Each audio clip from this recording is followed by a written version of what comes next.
پوچھا عبدالرحمن نے کیا کرو گے؟ حضرت عبدالرحمن کا خود کتابوں میں بیان درج ہے، فرماتے ہیں میں سمجھ رہا ہے ان بچوں کی میں حفاظت کروں گا یا جنگ لڑوں گا، میں ان بچوں کی حفاظت کروں کہ جنگ لڑوں؟ اتنے میں عبدالرحمن ابن عوف کو ایک ادھر سے اور ایک ادھر سے پوچھتا ہے، جنگ شروع ہو گئی۔ کہتے ابو جہل کون ہے جی، کیا کرو گے؟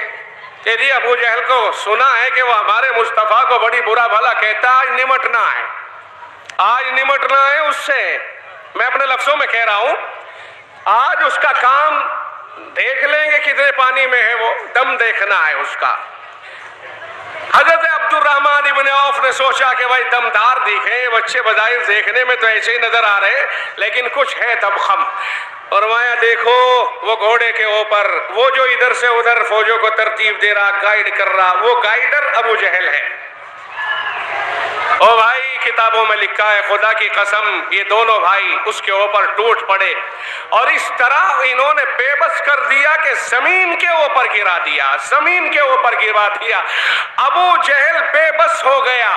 ابو جہل کا بیٹا اس وقت اکرمہ اسلام نہیں لایا تھا، اس نے پیچھے سے ایک بھائی کے اوپر وار کیا، یہ شانہ یہاں سے کٹ گیا اور یہ کھال کا تسمہ اس طرح لٹکا رہ گیا اور یہ ہاتھ ہلنے لگ گیا۔ بالآخر اسی طرح لڑتے رہے، ابو جہل کے بیٹے کے اوپر وار کیا، ڈھال کٹ گئی، وہ تو تیزی سے واپس توڑتا ہوا ڈر کے مارے بھاگ گیا۔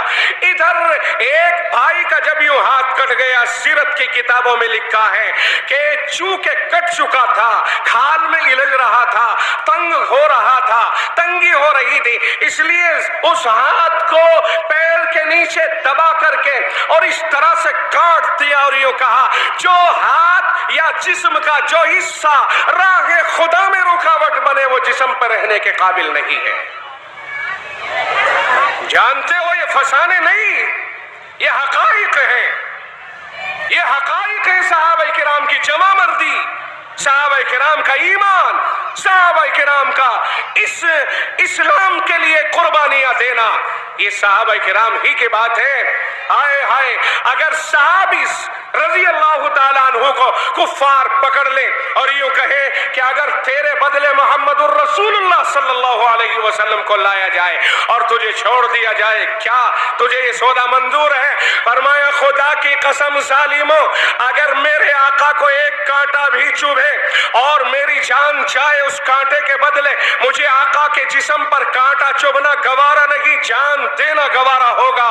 میں اپنی جان دے سکتا ہوں مگر اپنے مصطفیٰ کے لیے کانٹا کے چبھنا گوارا نہیں کر سکتا ہوں۔ چنانچہ تاریخ کہتی ہے، سیرت کی کتابیں کہتی ہے، لٹکا دیا اس طرح سے اور ایک طرف سے پیر کی انگلیوں کی طرف سے یوں کاٹنا شروع کیا، چھوٹے چھوٹے ٹکڑے، تڑپتا رہا مگر آقا کی شان میں ایک جملہ برداشت نہیں کر سکا، کہا جان چلی جائے 100 بار مگر میرے آقا کے لیے کوئی چھوٹی سی بات بھی میں گوارا کروں یہ نہیں ہو سکتا ہے۔ یہ ہیں وہ صحابہ جنہوں نے قربانیاں دی ہیں، اس طرح سے قربانیاں دے کر کے انہوں نے اسلام کو طاقت بخشی ہے اور اسلام کو آگے بڑھنے پھلنے اور پھولنے کا موقع عنایت فرمایا ہے۔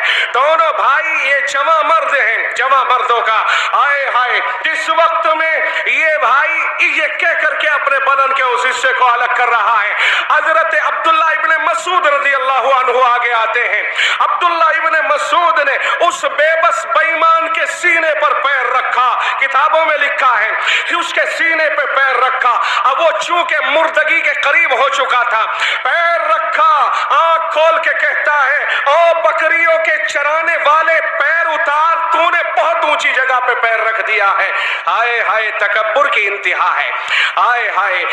فرعون نے مرتے وقت میں تواضع اختیار کی اور یوں کہا آمنت برب ہارون و موسیٰ، اور یہ بے ایمان کیا کہہ رہا ہے؟ تکبر کر رہا ہے، پوچھتا ہے جماعت ہماری جیتی یا محمد الرسول اللہ صلی اللہ علیہ وسلم کے بارے میں پوچھا یا ان کی جیتی؟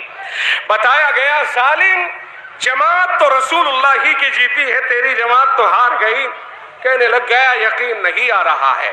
کہ یقین نہیں آ رہا تو کیا کرے، تو دیکھ لے تیرا حشر کیا ہو رہا ہے، اپنی ذات سے یقین کر لے۔ خیر اس کے بعد کہنے لگ گیا میں سمجھتا ہوں تم میرے پاس کیوں آئے ہو، میری گردن اتارو گے؟ کہا بالکل۔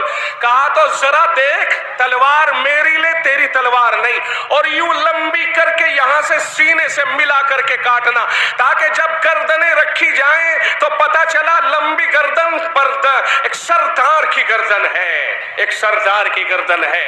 اب بھی سرداری نہیں جا رہی ہے، اور کہنے لگ گیا کہہ دینا محمد سے کہ کل گزشتہ کے مقابلے پر جو دشمنی تیری میرے دل میں ہے وہ آج زیادہ ہے، آج زیادہ ہے۔ یہ کہہ کر کے تب گردن کٹی۔ اللہ اکبر، جان رہے ہو یہ ہے اس امت کا فرعون ابو جہل۔